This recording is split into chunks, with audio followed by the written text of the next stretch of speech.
Jackie Mancuso, and today I am joined by Dawn. I want to make sure I'm saying your last name right. Can you say it for me? Santucci. That's what I thought. Dawn Santucci. I met Dawn kind of at a random way. I went to the store called The Journey's Path, which I have interviewed a couple other people who are affiliated with that store. I went to The Journey's Path for a shamanic healing circle, and it happened to be canceled that night. And this new charismatic aerial yoga teacher said, "Well, you're here anyway. You might as well take my class." So I took the class just on a whim, and Dawn was in the class, and we didn't talk. I just noticed her. And then a few days later, I went to a networking event at this shop, and Dawn was there at the networking event. And that's how it started unfolding. And then every time I go to the Journey's Path, I run into Dawn now. So we're obviously meant to talk. But what I know about Dawn is that she was a clinical psychologist, and then she went through a wide awakening in 2020, like a lot of us. And now she has moved away from the mainstream to do healing on her own terms. So, Dawn, feel free to introduce yourself and let us know what you're doing on the earth these days. Thank you, Jackie. So I actually very recently accepted a position at the Journey's Path. So I am now their wellness center manager. So the Journey's Path is both a metaphysical store and a wellness center. And so people do practice out of the wellness side, that's like the aerial yoga and the shamanic healing. And so I'm now managing all of the practitioners that practice out of the center. So I'm here a lot more. But in addition to that, I do have my own healing business, which I launched in January of 2024. Yes, do you want to hear about the awakening part or my business? Let's start with the awakening and bring us to where you are now. Okay. Yeah, so I got my doctorate in clinical psychology in 2007, and at that time I also did specialty training in hypnosis. And I had always loved hypnosis. I really found it to be a very powerful healing modality, like much more powerful than just traditional therapy. And my original intention with the hypnosis actually was to do birth hypnosis to help women have natural childbirth experiences. Though that just was never the direction that my life took. I actually put the hypnosis aside and really wasn't even using it. It just wasn't the way that my life was going.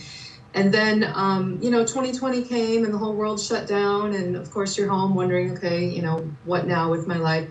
And I was already kind of thinking at that point, like I needed something different to do, that I wasn't totally fulfilled with the way my life was going. And at that time, I had learned about Dolores Cannon and Brian Weiss. And for those who don't know, they write about past life regressions. They've got really great books chronicling thousands of, participants that they took under and got their stories of, remembering past lives in the spiritual realm. And I was so fascinated by these stories because, prior to that point, I probably would have called myself an agnostic. I've always been pretty anti-mainstream religion. I really didn't find anything to believe. I wasn't sure what I believed in, but that really anchored me into believing that there was more than just this life. And so I decided I really wanted to learn those techniques or learn how to do past life regression. So that was where it started. Was I took a course to learn past life regression, and while I was in that course, I met a lot of really interesting people who do a lot of interesting things, kind of like the people I'm surrounded by now at the Journey's Path. But prior to that, I was not surrounded by those kind of people. I didn't really know much about energy healing or all these other really interesting things that people can do. And what started happening though is, so in the class you're practicing with other people, and when I was getting to know people one-on-one, a lot of these people had psychic abilities or mediumship abilities or just different things, and I was getting a consistent message from people that, like, you're here to do healing work, Mm-hmm. So I didn't really know what that meant, but I became interested in just learning about energy healing and learning it for myself, just to see, could I feel the energy? Could I affect other people with energy? So I started with Reiki, and I went through the whole Reiki certification. And then from Reiki, it just kind of, I don't even know, what was first, what was next, because then I just started doing other things. So I've also learned quantum touch, I've learned Lahochi, which are just different other energy healing modalities. And in that time, I also started buying tuning forks. And so one tuning fork led to another, led to another. I have over 50 tuning forks at this point, so I love my tuning forks. there's a whole nother interesting story in there too. So the main energy healing I use is actually called the body code. It is not Reiki. I just don't personally, I mean, I like Reiki. I think it's great for all kinds of things. And for the people who do it, that's what they're meant to do. I didn't feel like Reiki was my thing. Mm-hmm. And so I was kind of torn. Do I do the tuning forks? Do I do the hypnosis? What do I do? And then, of course, I decided to do both. But also in there was this guy that popped into my life that through the hypnosis classes, that just said to me, have you ever heard of the body code? I was like, no, I've never heard of the body code. And he said, you should get the book. And then he kind of disappeared. We were supposed to practice on each other and he disappeared. But I got the book, and that's ultimately my thing. What I really love, probably the most of everything they do, is called the body code. So we can talk more about that later if you're interested. But For sure. ultimately, I do a whole bunch of random things. So I do regular hypnosis. I do past life regression hypnosis. I do tuning fork therapy. I still do some mainstream psychology things. So like while I was in psychology, I learned how to do EFT tapping, emotional freedom technique, and like EMDR, which is the eye movement reprocessization technique, havening, those kind of things. And then of course the hypnosis. So I do, not only past life regression, but hypnotherapy. So I have different techniques that actually are therapeutic under hypnosis, and it's just a very powerful way of doing therapy and releasing deep traumas, deep emotions, things like that. When you work with your clients now, is it more of an intuitive sense? Like, do you plan what you want to do with your client before they're sitting with you? Or is it when you sit down, you kind of sense what they need and you take out of your toolbox what you have? Typically we'll have a conversation first, and some of them come to me wanting a very specific thing. Mm-hmm. And so depending on what they say to me, I might suggest something else. And usually they're open to switching if I feel something else is better. Sure. But it's usually planned before we sit down. The only time it might be kind of spontaneous is when I do the mini expos, and they come in kind of, I couldn't decide which of your services to choose. What do you think? But sure. Generally we know beforehand, but I do combine them. And so, when I'm doing like sound healing, I'm also doing energy healing at the same time. Or when I do the body code, sometimes I pull out tuning forks.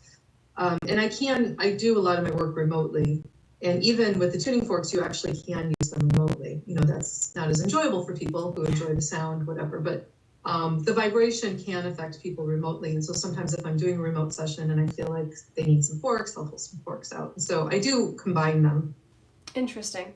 I think it's interesting that you do the body code now, because the first time I ever received Reiki, the lady also used the body code. So I know now that they're not the same thing, but I did always attribute them to be very, very similar. And I have used the joke that Reiki is like the gateway drug of energy healing, right? Everyone learns Reiki and then they start to spiral off in their own ways. So in what ways have you found that the body code works? What are some of like the biggest stories you have from the body code? I have so many amazing stories. I mean, really. It started with myself. So when I was learning it, I at that time was suffering very severe migraines, which started when I was a teenager, and they progressively got worse. And by the time that I learned the body code, I was waking up almost daily. Like I would just wake up and feel it. I mean, they weren't so debilitating that I couldn't go on with my life, but it was this like pain behind my eyes that I had, every morning, and sometimes it lasted all day, and it was just becoming to be unbearable to, live with. And so that was the first thing. So I actually had a head injury when I was 10 years old, and one of the things that came up was I had trapped physical trauma energy, and then of course there was some trapped emotional trauma energy with it, and then other trapped emotions just from my whole life accumulating. And so once I released that stuff, my migraines went away. And so after I worked on myself, I reached out to my mother and asked her, like, do you have anything that I could, try this out on? And at that point, she was going through some pretty severe chronic fatigue. And so after I did it, like that completely went away. Like she joked that she lives in Georgia, that she could get in the car and drive to Chicago, which would be hard for her to do because she's older, anyway, but that's how good she felt. Yeah. And so from there, I have some pretty miraculous stories. I've helped 2 women who were struggling to get pregnant. I've helped a couple, like one particular woman who reached out to me. She was extremely desperate, and she was not really into alternative medicine. She actually worked in mainstream medicine, but she was at risk of losing her job because she just had, she had trauma after trauma after trauma, and it really had accumulated. She just was so frazzled. I mean, she had become what appeared to be almost like ADHD, but like she couldn't focus on her job. And her boss was really concerned, like, if you can't get this together, we're gonna have to let you go. Mm-hmm. And she had tried medication after medication and different things, like she was just getting worse. And so after I helped, released all that trauma and all the emotion that she had stored in her, she was totally fine. So I have so many stories like that. But it's great for, physical pain, especially physical pain that you don't know that it has, if you sprain your ankle, that's obviously not an emotional cause. But a lot of people have these chronic pains that just persist, and they've gone to the doctor and they've taken medication and nothing is helping it. That's usually an emotion.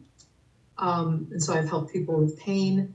The other thing, because one of the things I did at the Journey's Path was actually a weight loss hypnosis class. And some of the women in there had tried all kinds of things and they can't lose the weight. And hypnosis does help. But a lot of times if you eat well and you exercise and you've done all the things and you still can't get the weight off, it's usually due to trapped emotions. So, you release the emotions, you're releasing emotional baggage as well. So. Would you give us a rundown of how you use the body code and what it would look like if someone were to have a session with you? Sure. So the body code is a type of energy healing. I like it because I call it like the left-brained energy healing, because even though I am in this woo-woo field now, I am very left-brain kind of scientific sort of person. And so the guy who developed it, his name is Bradley Nelson, and he does have a book that all of you can buy and learn his technique. He started with the emotion code, which was just releasing trapped emotions, and then he expanded it to include so much more. So within the body code, there's actually over 800 different imbalances you can find. Wow. And it includes all physical tissues in your body, all organs, all glands, all muscles, all bones. It includes your whole energy system, so all your chakras and meridians. It includes pathogens, so things like mold or parasites, fungus, bacteria, viruses, those kind of things. It includes toxins, so they could be environmental, like agricultural toxins, pesticides, heavy metals, those kind of things. And within the emotional realm, it not only includes emotions that you've accumulated in your own life, but it can find things from a past life. It can find things that were inherited. And so when you combine all the different things it can find, it's over 800 imbalances. But you don't have to have an app to do it, but it's almost impossible to do it without an app. So I do have, it's a mapping system that he created. And so basically what I do is the person tells me, what their issue is, and I hold that in my intention. And then I use applied kinesiology to determine the root cause of that imbalance. So I'm using the app while I hold the intention. And so I'm just, it starts with 6 things. And so I get the category, and then within that category, there's more categories, and I get that category, and it keeps going down until I get to the root. Mm-hmm. Once I understand what the root problem is, I'm able to just release it in a very simple way. And sometimes I do combine different energy healing techniques, but Bradley Nelson's technique, which works just perfectly fine, is actually taking a magnet and just running it. If the person is in front of me, I run it over their governing meridian. If I'm working remotely, what I'm doing is using myself as a proxy and just running it over my own. So if I had a magnet in my hand, I'm literally just going like this while I'm intending to clear that particular thing. And I can't explain how or why it works. All I can say is that 100% does. That I have helped people literally all over the world. I've worked with people in Europe, people all over the country, and every time it works. So I don't, other than I really do believe that within the quantum realm, there's no such thing as time, space, or distance, that we're all connected, we're all one, and so we can influence each other instantaneously no matter where we are. Mm-hmm. Of course, I believe that, but it's still remarkable to me that this technique that is seemingly so simple has such powerful results. Yeah, it seems like literal magic. Mm-hmm. Does it work with things like limiting beliefs, or people who feel stuck, like they can't attract a relationship or they can't attract a job? Does it work with those kind of things too? It does. And specifically with relationships, there's something that a lot of people have called a heart wall, which is a literal emotion wall around the heart. And so that is often the case if you're attracting the wrong kind of person, or you're not attracting anyone, or even if you feel like you can't connect to your authentic self, that's usually the reason. There are some beliefs within it, like there's specific kind of things called like despair anchors, which is kind of a faulty belief you have that keeps you anchored in a bad mental place, basically. There's things called broadcast messages, which are things you kind of project off of yourself that other people unconsciously pick up. So like if you're sending out a broadcast signal like I'm not lovable, other people pick that up unconsciously, and they believe you're not lovable because that's what you're telling them to believe about you. So it basically affects how other people interact with you. There's a few other kind of beliefs in there. He did develop a whole separate system called the belief code, and that's not one that I'm trained in at this point. Oh, okay. But I do know there is someone who works out of the Journey's Path that is, so if there's anyone who wants that done. I'm not completely familiar with it because he hasn't written a book, and I'm trained in that one. But So there are some beliefs, like kind of faulty beliefs, you can get in the body code, but for a full belief overhaul, you'd want the belief code probably. Super interesting. So it's a cure for anything. Well, I guess Yeah. we're shied away from using the word cure, right? Because we can get sued for that kind of stuff, but it can solve a lot of issues. Do you notice a difference in the results when people come in and they're just kind of nonchalant about, well, let's see what's going on, versus the people who come in and they're just so desperate to fix this issue? Is there a difference in how they heal? I wouldn't say there's a difference in how they heal, but if you don't, and you don't have to tell me, you can just say like, I want to see what you find. But what that does is it sets your subconscious up for saying what's most important. And what your subconscious sees as the most important things you need to let go of might not necessarily be the things that you feel like are most important to let go of. And what I have found is that, like, so for example, someone might say to me like, I have this pain in my shoulder that won't go away. And so then I'll do the body code, and then that pain will go away. And they'll say something like, well, that pain went away, but I still feel depressed. And I would say, well, like, you didn't tell me you felt depressed. So once they tell me they feel depressed, then I get a whole new set of things. So sometimes I'm only getting access to the things that I've been given explicit permission to look into. Now, if there is something that's really big and really impacting you, I probably will be given permission by your subconscious mind. But if it's something else that's just bugging you and you don't tell me explicitly, I'm not necessarily going to find it.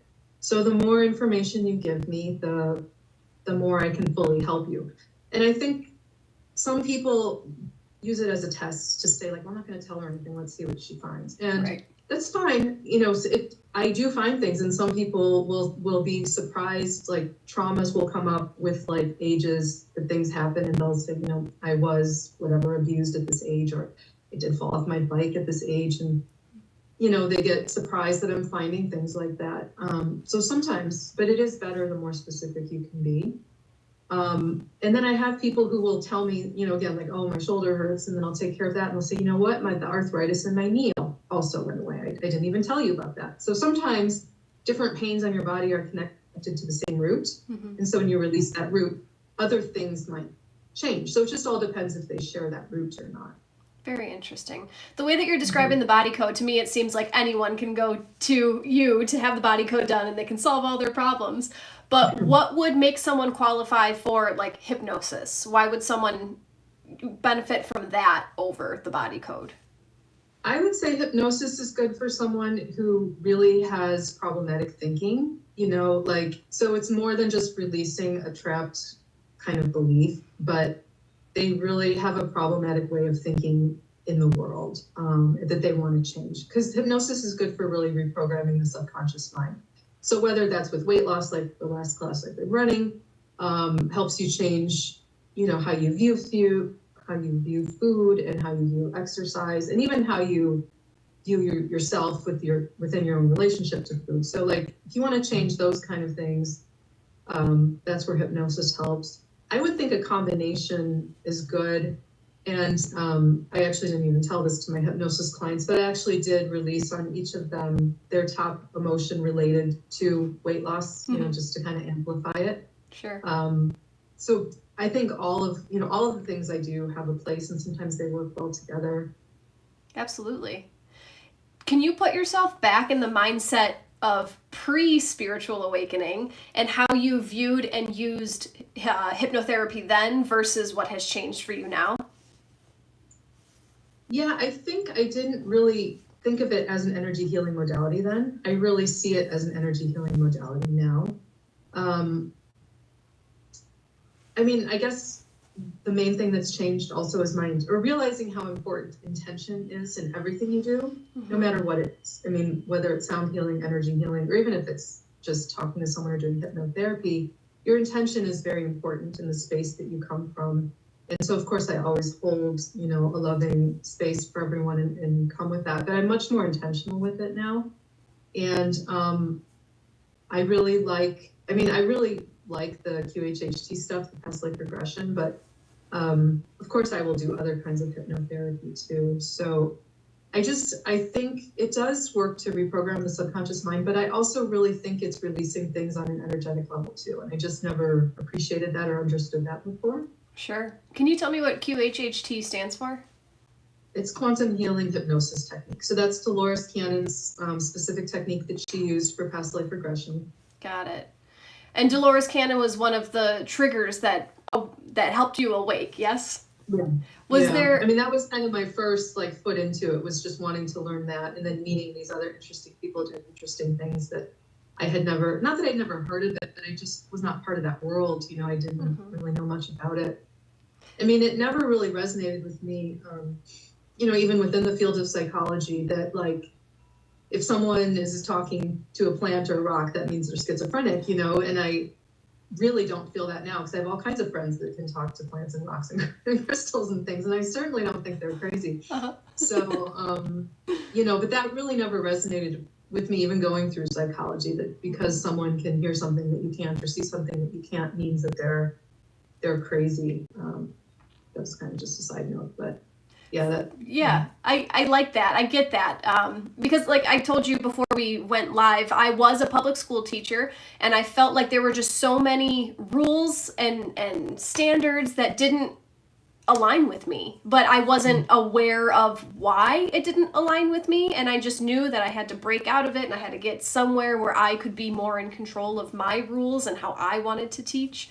I think it's an important message for people to hear, especially people who are in careers or whatever types of jobs where they have to follow the rules and they just know that they're not meant for these rules. But I think we're a good example of people showing that you can break free. You don't have to follow rules that don't make sense to you. Right. I've always hated diagnoses. I always hated them because they don't mean anything, even within the medical profession. I mean, if you're told you have cancer, I mean, it gives you a label for what's going on in your body, but it doesn't tell you anything about the root issue with it. And for no matter what your problem is, whether it's physical, mental, emotional, spiritual, if you don't get at the root, you're only bandaging a problem, So that's why I love what I do now, because I feel like I'm really affecting people at a deep root level, for actual transformational change, not just bandaging something up, or you know what I mean? Absolutely. Absolutely. And that's definitely I still have a hard time understanding how people can't know that. And I'm trying to say this very eloquently. I never understood people who are in the medical profession who are trained to just give a prescription. And you can clearly see that it's not healing the person. They're just coming back for the same prescription. The lack of investigatory, how do we get to the bottom of this, that has never resonated with me. That's an interesting perspective. Yeah. So I'm so happy that I actually have a way. I think that another thing that happened too around the same time as the QHHT, Dolores Cannon, was that I learned of this woman named Kelly Brogan, and she calls herself a holistic psychiatrist. But from her, I started learning that a lot of what I learned in school wasn't even, I'd say, on the mild end, just slightly off, or not all inclusive, but on the other end, completely false, but she talked a lot about the gut and the gut-brain connection, and how a lot of these things we see with ADHD, anxiety, depression, even things like schizophrenia are related to gut health or gluten intolerance. And I know further now, learning about the medical medium, a lot of it really is related to toxins and pathogens. And so I mean, I knew that at some level, but I didn't really realize how much it affects your psychology, So a lot of people, and people tended to really identify with their diagnoses, which it never resonated with me either. It's like they get this label and that just becomes who they are. And their belief about it really creates their reality too. And so really trying to break away from that and getting people to see that they can let go of the labels and stuff. I watch myself with that as well, especially being an astrologer. I try to detach myself from I am a Taurus or I have this Mercury in Aries because I see how much the labels can detract you from getting to the root of your issue, right? And I align with you as well. I feel like labels, when they're taken to the extreme, they can be used as a way of keeping yourself in victim mode. Oh, woe is me, I have this issue, so therefore I can't do these things in my life. Where you take the issue, you take the label away, and then you figure out how you can do whatever you want in your life. Exactly. Was there anything other than Dolores Cannon and the psychologist that you just mentioned, whose name I forgot?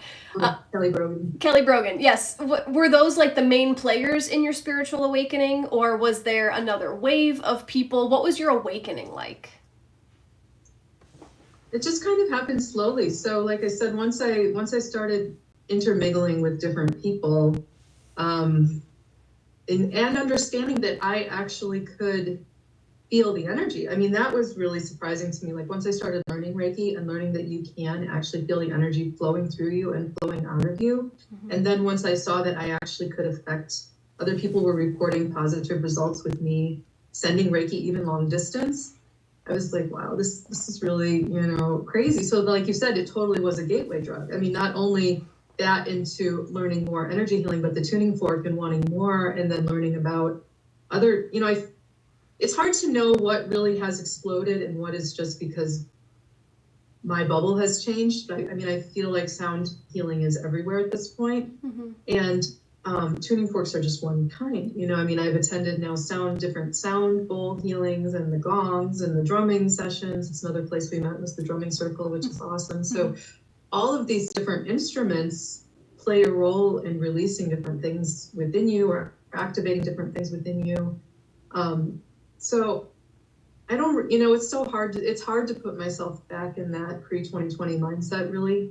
It happened gradually, yet I think it was incremental. Like there were certain jumps I had. There were sessions I had with particular people that I felt like jumped me up a level, kind of as far as opening up my intuition and intensifying the energy that I could feel and things like that. So I don't know, it's just been, I look at where I am today compared to even a year ago, because like I said, I launched my business January of 24, and they started out okay. Like I wasn't super busy, and I was totally fine with just like kind of getting my feet wet and starting this and seeing how effective am I being in people's lives.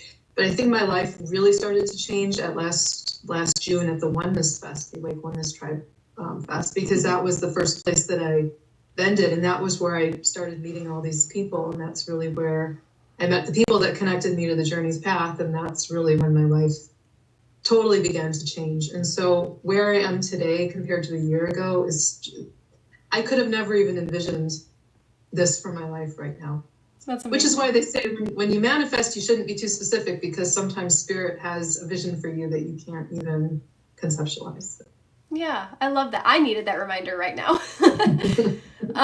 That's really nice to hear that someone else also did not have this like shocking awakening. There was a part of me that felt a little bit of guilt when I went through my awakening, because it did happen slowly and naturally, as it sounds like yours did as well. It just unfolded. You meet these cool people. But then there's all those memes around the internet that say like, oh, when you wake up and everything is different and you completely lose track of who you were, and then you go into this like crazy cycle. And I never had that. And I was kind of wondering, like, is it coming, right? If everyone else has it, like, did I just skip over it? Am I anticipating it? So that it's affirming for me to hear that someone else also just gently woke up to all this. And it's cool because it does seem just like a realignment with who you are. The sound healing, it's been around forever. I'm sure you've known what drum circles are forever. You've known what music is forever, and now you're just seeing it in a different light. I think that's the coolest part. Yeah. So what about tuning forks. I understand that. I've had a tuning fork session, but I can be very practical with like the vibration goes on the part of my body to release the emotion or release the fascia, whatever. How do tuning forks work remotely? Well, it's the vibration that really is important. So when people, and this is true of all instruments, but obviously the sound is very enjoyable, and it's a totally relaxing, immersive experience when you have an in-person tuning fork session. And I wouldn't necessarily recommend a remote session to someone. But just like you can send energy healing to anyone anywhere in the world, you can send the vibration of the tuning forks. So I use it more as an adjunctive.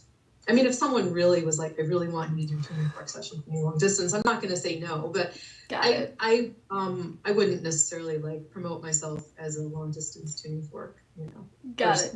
So it can work if you need it to, but it's not your go-to method. Yeah.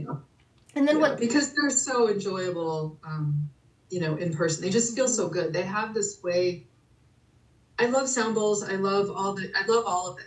But for me, for my own healing, I really like the tuning forks. They're not as loud and as shocking as some of the, like, if you've ever gone to a sound bowl session, it feels like that sound just like whirling through your head. It's a little intense.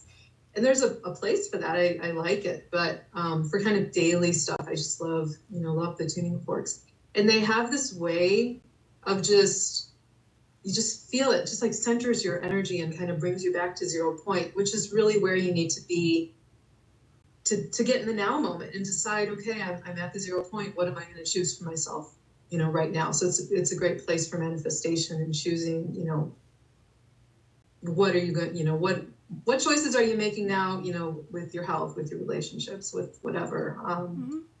And so like I said, I have over 50 of them, and they do all, they do all kinds of different things, but mostly it's about the intent. So with everything you do, you're holding an intention. And I have different protocols for different things. So like if someone came to me at the mini session, they can choose something for grounding or anxiety or pain or manifestation or spiritual enhancement. I've got all kinds of different, sessions they could choose.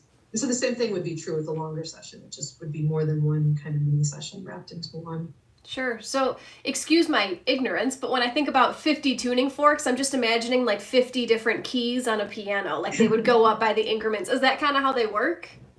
Kind of, but I have different sets of them. So like I have a solfeggio set, and a lot of people use the solfeggios for the chakras. They don't have to be used that way. Like the 528, which is associated with the solar plexus chakra, is seen as like the love frequency. It's seen as the master healer. So I have like a Lemurian set, which I use for spiritual enhancement. I have a harmonic set, which is each interval is actually good for a different kind of thing. So the harmonic set is played in pairs versus the solfeggio set, which is just one fork. So there's different ways that they're used. But they don't have to, putting them on the body is one way that you can use them. There are body forks that are made for that purpose, but you actually can work in what's called like the biofield. And so I'm sure you're aware that your energy field extends like 6 feet around your body in all directions. Mm-hmm. And so what has been discovered is that it's actually a map of your entire life. And so so it's kind of like the rings on a tree. So if you were to hold your hands out, that's about half of your life. If you would extend it further, that's your whole life. So if you go to the edge of your field, that's where all of the memories from like your birth are stored, and then childhood, and then teenage years. And then as you get closer, it's the stuff that happened to you more recently. And then different areas of the biofield are associated with different things. So there's, like mother and father and past and future. And so certain energies will get lodged in different places. And so if you're working in someone's biofield, you actually can remove the trapped energies that way as well. And what the forks do is they actually act like a feedback mechanism. You'll hear it, like when you strike a fork, it should sound a certain way. If you're in an area of like heavy energy or like a pocket of something trapped, it will make a noise that doesn't sound right, so you can hear it, like it's telling you this something is not clear in this field, and you just hold it there, and then the sound will eventually clear as it clears the distortion in the field. That's so cool. You kind of just blew my mind with that biofield explanation. Yeah. I totally just forgot the question I wanted to ask you about that. Shoot. I don't know. I'm just super excited. We're going to be together on Saturday at that mini expo, and I'm excited to share sessions now and see what we can get out of everything. Yeah, for sure. I want to try the Oka sound bed too. I've heard cool things about it. 100%. There is actually a session called biofield tuning, so I wonder if that relates to any of this. Interesting. Very cool.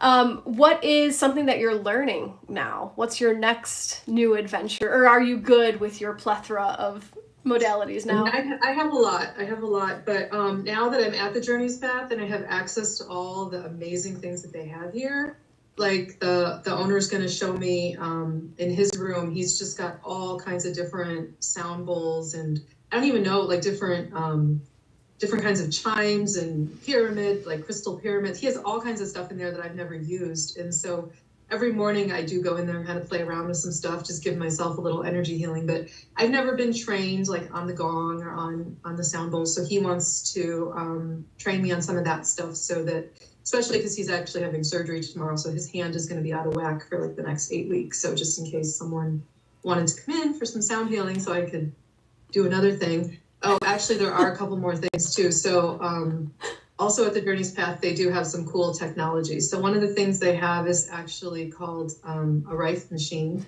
They have the Spooky 2 Rife machine. So I've been learning that, and I think I've mastered it remotely. I still have to learn a little bit more how to use it in person sessions. But for those of you who don't know what a Rife machine is, if you look up Raymond Royal Rife, like back in the 50s, I think it was, he was discovering that frequencies could be used to target different pathogens and things in the body. And he was curing cancers, back in the 50s. And of course, all of that information was suppressed. Mm-hmm. But with the current Spooky 2 Rife machine, there's over 80,000. It's so overwhelming. There's over 80,000 frequencies in there that literally can do anything. So any problem you have, you can search within the machine, and it will, it could be a weird disorder that like most people have never heard of, and it might be in there. And they've discovered the frequencies that will help that. And these frequencies are actually used in hospitals in other parts of the world. So these frequencies are tested in like Germany, and they're tested extensively before they're added to the Spooky 2 as a known frequency. So there are cancer programs in there. There's programs for all kinds of things, but even just basic things like removing negative emotions or clearing chakras or meridians, or there's even things in there like anti-aging programs, telomere lengthening programs. There's even been people who have grown hair back, reversed gray hair using these machines. So there's literally programs for everything. So right now it's at my home and I'm playing around with it, but eventually I'll bring it back here, and that's going to be something we offer. They also have really cool red light pads, which are a medical device technology that use infrared technology to, improve circulation. They're good for pain and those kind of things. So I can do that here. And then they have a really cool crystal light bar here that's made. So it's a long bar, and it has 7 crystals on it, and each crystal is attached to a light. So basically chakra colors, so red through violet. And then there's some copper with sacred geometry twisted on there too. But basically you'll lay on the table with this crystal light bar over you, and it feels incredible. It's really incredible. So I'm going to be offering that for the first time at the expo this coming weekend. Nice. And I'm also combining it. So if someone wanted to do like a combined emotion code, crystal light therapy, or tuning fork crystal light therapy, I'm going to be offering them together too. So it's such a fun playground. Yeah. Have you noticed any difference between people who have you had clients who are very skeptical about the modality? Like, have you had people completely come in and try to test your skills? It's happened twice. And I will say, you don't have to believe in it for it to work as long as you're open. If you really are like at the point, like the woman that I told you about, she said to me, I really don't believe this is going to work, but I'm so desperate. And it worked for her because she was open.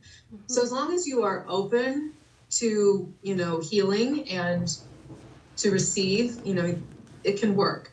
But for the people who are like, nope, I know this won't work, like it won't. Like you can block the healing if you're just so like, I know this won't work. And so that's happened to me twice. But it was very clear to me that the person really was not open and was not interested in healing. And so, that's their own journey. So you don't have to believe, but you have to be open. Absolutely. I have the same belief. You could block anything, right? You can convince yourself that, saving money isn't going to work and then you're going to be broke forever. Your mind is so incredibly powerful. I think that's cool. Mm-hmm. Yep. And of course it works both ways. I mean, I've had people say to me, like, how do you know it's not the placebo effect? And so first of all, that question annoys me because if it was the placebo effect, what does it matter? I'm still I'm not saying I'm the one healing the person, they're healing themselves. So if I'm eliciting something in the person that gets them to heal themselves, who cares what the mechanism is? The point is they're healing. Right. But I do know it's not only the placebo effect because I've done it on animals.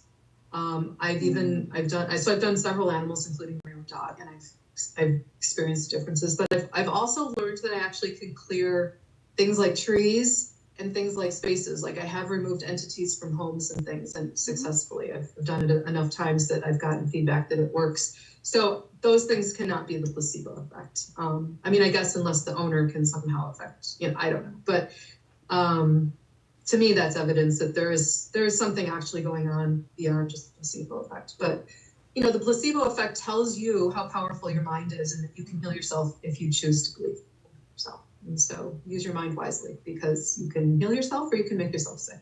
Absolutely. I love it. Well, thank you so much for coming on today and having this chat with me. Before we leave, is there anything that you want to share with humanity, right? Put you on the spot, this big question, but I know that we just ended talking about how powerful the mind is and how you can heal yourself. But through all the work that you've been doing, is there anything that you wish everyone on this earth could hear? I guess it would be really that we are energetic beings. I just find that so many people are not open to believing in energy healing in general. And that's really unfortunate because we see ourselves as physical beings, but what we actually are is energetic beings. And anything that exists in you physically, if it's a pain or a sickness, whatever it is, it will exist energetically before it manifests in the physical. And if you take care of your energy, you can keep yourself well. But also if you have a physical problem and you don't address the energetic component of it, you're not going to fully heal the problem. So it's very important to understand that you are an energetic being. And so energy healing comes in many forms. It's not only things like Reiki, but sound and frequency healing are a type of energy healing, or even light healing. All of those are forms of energy and they all affect your body in different ways. Different people will resonate with different things. If you resonate with something, go for it. That maybe is what your body needs. But I would say listen to yourself, listen to your body. I think a lot of people have intuitions about things, like going to doctors and thinking, well, what they said doesn't really feel right, but that's what they said and they're the expert, so I'm going to go with it. I hear that so often. If something doesn't feel right about what you were told, don't just blindly believe a doctor because that's what they're telling you, I love that. And where can my followers find you so they can contact you? Well, I'm at the Journey's Path a lot, so they can find me here if they want to meet me. I work here from 10 to 2, pretty much Monday through Friday, and then I'm here sometimes on weekends for events. But if they would like to find me online, my business is Quantum Intuitive Healing, so .com would be the email. I have Facebook, which I use regularly. I have Instagram, which I'm not so great at, but hopefully we'll get better at. So they can send me an email, stop by the store, whatever they want. Awesome. Well, thank you so much for joining me, and I hope you have a wonderful rest of your day. Thank you so much, Debbie. Wonderful talking to you. All right. I will end this.